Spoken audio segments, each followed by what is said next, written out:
Welcome to today's deep dive. As we begin our time together, I really just want to offer a warm, divine blessing over you. May God bless your day, and may His peace and guidance be with you throughout your entire week ahead.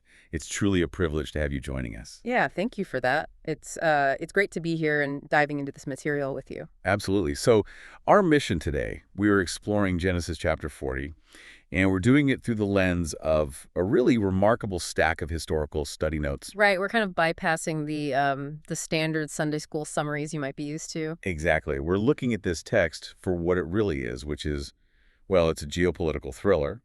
We're dealing with ancient prison life, incredibly high-stakes royal politics, and the actual mechanics of divine dream interpretation. And that historical context fundamentally changes how this whole narrative operates.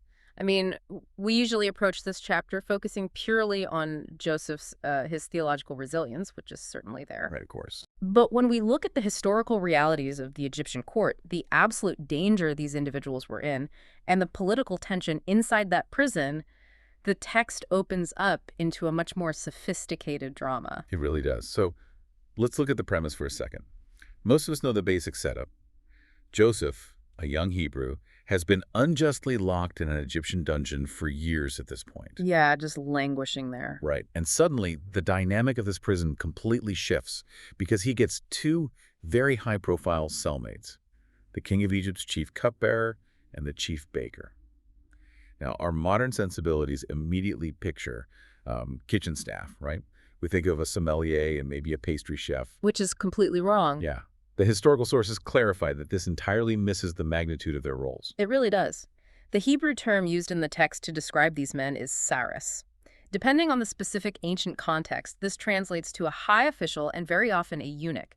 These were not culinary workers. They were members of Pharaoh's absolute inner circle. Because of the security aspect, right? Exactly. In the ancient world, the most common and effective method for assassinating a monarch was poison. Therefore, the men who controlled the food and beverage supply were essentially the heads of the royal secret service. They were the ultimate security apparatus. So if Pharaoh suspects something is wrong with his security, these are the very first two men to take the fall. Absolutely. To offend Pharaoh in this capacity wasn't just some minor workplace infraction, it was a grave matter of national security. The text actually uses a specific Hebrew verb to describe their offense, translating literally to "they sinned against their Lord." Wow, sinned against. So whether it was a foiled conspiracy, an actual assassination attempt, or honestly just extreme paranoia on Pharaoh's part. Which was common. Right, the suspicion was serious enough to strip them of all their power and throw them into the exact same high-security detention center where Joseph was already sitting. And I want you to really put yourself in the political environment of that era for a second. Pharaoh was not merely a king, he was considered a living deity. A god on earth. Right, so a transgression against him was simultaneously a political crime and a religious sacrilege. And the study notes point out that they remained in custody for many days. This wasn't a brief holding cell while a quick verdict was reached. They were just left in political limbo. Exactly. The psychological toll of waking up every single day, wondering if today is the day the executioner comes for you, it's immense. And I want to pause on Joseph's position in all of this, too. Imagine being in his shoes. You have a man who's already been stripped of his freedom, his family, his homeland, sitting unjustly in a dungeon. And the prison warden assigns him to serve these two disgraced VIPs. He's basically their butler in prison. Yeah, Joseph is essentially acting as a valet for the very power structure that is keeping him locked up. The tension inside that specific cell block must have been palpable. You have three men, all victims of the Egyptian justice system in completely different ways, forced to coexist in this dark, oppressive environment. And that oppressive waiting period is exactly what sets the stage for the narrative's turning point. After those many days of agonizing uncertainty, both the chief cupbearer and the chief baker experience highly vivid, specific dreams on the exact same night. And by morning, their whole demeanor has completely changed. When Joseph checks on them, they are visibly disturbed. The text gives the sense that the color has just drained from their faces, and they are entirely unsettled. What's fascinating here is the cultural weight of dreams. We tend to view dreams today through a psychoanalytic lens, our subconscious processing the stress of our waking lives. Sure, like if you were facing possible execution, of course you would have nightmares. Right. But in the ancient Near East, it was entirely different. Dreams weren't viewed as internal psychological processing. They were seen as objective, external communication from the divine realm. The gods are speaking directly to you. Precisely. And the linguistic patterns in the text really underscore this importance. The Hebrew word for dream, shalom, appears 14 times in the book of Genesis alone, and 29 times across the Old Testament. In ancient Egyptian and Mesopotamian cultures, a dream of this magnitude was a heavy burden. It was a message that demanded deciphering. So their distress isn't just because the dreams were frightening. It's because they know they've received a royal decree from the gods, and they are completely cut off from the infrastructure they need to decode it. Because they're locked in a dungeon. Exactly. They have zero access to Egypt's vast network of professional magicians, priests, and wise men. These were scholars who consulted massive, complex dream manuals to cross-reference symbols and figure out what royal dreams meant. They had a whole bureaucracy for this. Right. And the prisoners complained directly to Joseph, saying, "We have had a dream, and there is no one to interpret it." And Joseph's response to that complaint represents a profound epistemological clash. He doesn't offer to use their methodologies. Instead, he asks a rhetorical question. He says, "Do not interpretations belong to God?" That's just such a bold statement. It really is. The Egyptian worldview relied on a professional, bureaucratic system of interpretation, a science of symbols managed by elites. Joseph bypasses all of that. He relies entirely on direct divine revelation. He is making the uncompromising claim that the creator of the universe is the only one who holds the cipher to these symbols. He essentially tells them that the royal magicians are irrelevant when you have access to the God who actually authored the message.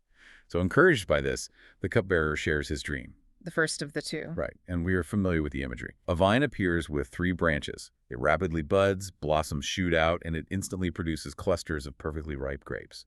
The cupbearer realizes Pharaoh's royal cup is in his hand, so he squeezes the fresh grapes directly into the cup and hands it back to Pharaoh. It is a dynamic, high-speed sequence, and Joseph delivers the interpretation without any hesitation. The 3 branches symbolize 3 days. Within 3 days, Pharaoh will lift up your head. Which sounds a bit ominous at first. It does to us, yeah. But this specific phrasing is deeply significant in the ancient context. For a monarch to lift up the head of a servant was an idiom meaning to elevate them, to take a census of them, or to restore them to their previous status. Joseph is prophesying complete exoneration. The cupbearer will be brought out of disgrace and will resume his role as the ultimate protector of the king's cup. Receiving that news after days of fearing execution would have been just an overwhelming relief. But immediately after delivering this incredible prophecy, Joseph's demeanor shifts. He becomes very vulnerable. He does. He steps out of the role of the confident theological messenger and makes a desperate, very human plea. He asks the cupbearer to show compassion, to remember him when he is restored to his position of power. He says, "Mention me to Pharaoh and get me out of this house." Because Joseph points to the sheer injustice of his own situation. He explicitly states that he was kidnapped from the land of the Hebrews, and even here in Egypt, he has done absolutely nothing to deserve being put in this pit. And that word pit is so loaded. Absolutely. The study materials emphasize his use of that specific word pit or dungeon. It is a direct verbal echo of the trauma he suffered years earlier when his own brothers threw him into a literal pit in the desert. He is asking for a basic human transaction. He has just provided the cupbearer with life-saving peace of mind, and he is asking the cupbearer to use his restored political capital to advocate for Joseph's life in return. He is begging for an advocate in a justice system that has entirely forgotten him. And meanwhile, the chief baker is watching this entire exchange unfold. He sees the favorable interpretation, the relief of his colleague, and he decides to eagerly share his own dream. Right, because it superficially shares the exact same structure. Exactly. He notes the rule of 3. He says, "I had 3 white baskets on my head." Historical notes suggest these could be baskets of white bread, or perhaps baskets made of white wicker. And in the top basket were all sorts of baked goods for Pharaoh, but birds were eating them right out of the basket on my head. The baker assumes the similarity in the numbers, and the royal service imagery will yield a similar result.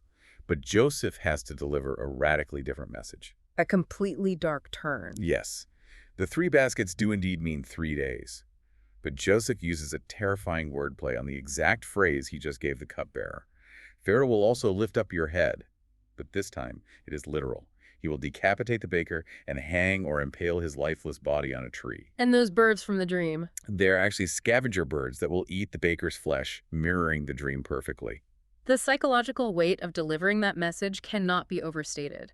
Consider the bravery it took for a foreign, imprisoned servant to look a high-ranking Egyptian official in the eye and deliver an uncompromising death sentence. He didn't hold back at all. No, he didn't. Joseph didn't sugarcoat the revelation or alter the message to make his own life easier. If interpretations truly belong to God, as Joseph claimed, then the messenger has no authority to edit the mail. He must speak the grim reality exactly as it was revealed to him. So the countdown begins. The prisoners wait for 3 agonizing days, and the text reveals that the 3rd day happens to be Pharaoh's birthday. To mark the occasion, the king throws a massive, lavish banquet for his servants and officials. And the historical nuance regarding this birthday adds another fascinating layer to the political drama. While it could be his literal biological birthday, ancient Egyptian customs suggest it is highly likely this was the anniversary of his ascension to the throne. Oh, that makes sense. Yeah, in Egyptian theology, the day of Pharaoh took the throne was the day he transformed into the living incarnation of the falcon god Horus. It was a celebration of his divine birth. A day dedicated to the ultimate display of sovereign power. Exactly. On these grand state anniversaries, rulers routinely asserted their supreme authority through sweeping judgments. They would grant grand amnesties to favored subjects and execute swift final justice on their enemies. It was a day designed to remind the entire kingdom who held the power of life and death. And right on schedule, the events unfold exactly as Joseph prophesied in the darkness of the holding cell. Pharaoh makes his decrees. The chief cupbearer is restored to his position, washed, dressed in his official garments, and places the royal cup directly into Pharaoh's hand. Just as the dream foretold. And the chief baker is taken out and hanged, his body left exposed to the elements and the birds. Every single detail of the divine revelation proves flawless. The timing was exact to the day. The symbolism was decoded with perfect precision. God's revelation was absolute. But this leads us to the stark contrast at the very end of the chapter. The final verse of the chapter is a brutal anticlimax. Joseph has just pulled off a miraculous feat. He interpreted the uninterpretable. He asked for one simple act of advocacy in return. But the text plainly states, and it just hurts to read, the chief cupbearer, however, did not remember Joseph. He forgot him. It is a devastating conclusion that really highlights the profound unreliability of human memory and human gratitude.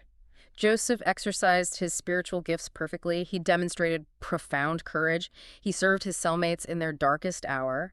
But human frailty prevailed. It wasn't about Joseph failing. Not at all. The cupbearer's forgetfulness wasn't a reflection of Joseph's worth or the validity of his prophetic gift. It was simply a failure of human character. God's word was perfect. Human gratitude just failed entirely. This is where the ancient history becomes deeply relevant to you, the listener. Consider how often you find yourself in a similar dynamic. You do the hard work. You show up for someone in their darkest hour. You provide the support, the insight, or the advocacy that helps pull them out of their own personal pit. And then they just move on. Exactly. Once they are restored, they move on.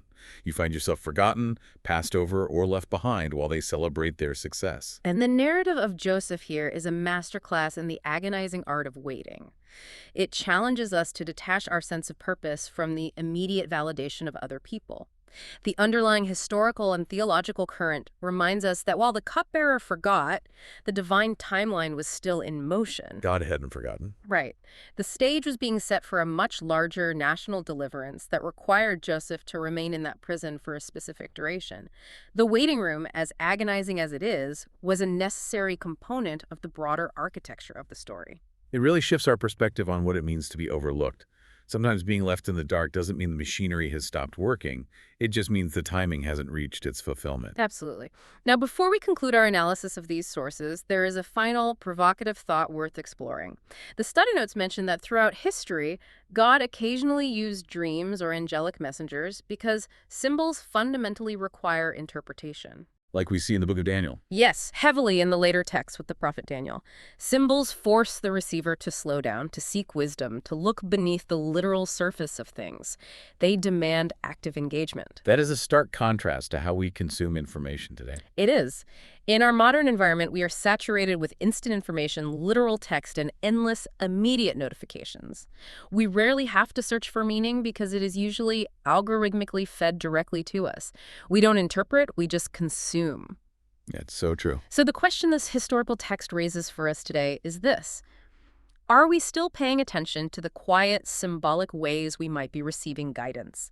Have we lost the patience necessary to interpret the subtle nudges, the complex patterns, or the quiet symbols in our own lives because we are constantly waiting for a literal push notification to tell us what to do next? That is a phenomenal question to carry with you. Are we slowing down enough to actually read the quiet symbols, or are we demanding everything be a loud, obvious alert? There is profound wisdom in learning to interpret the quiet moments, even when it feels like we've been forgotten in the waiting room. Well, that brings us to the end of our deep dive today. Thank you for exploring these ancient, complex texts with us. May God bless all listeners.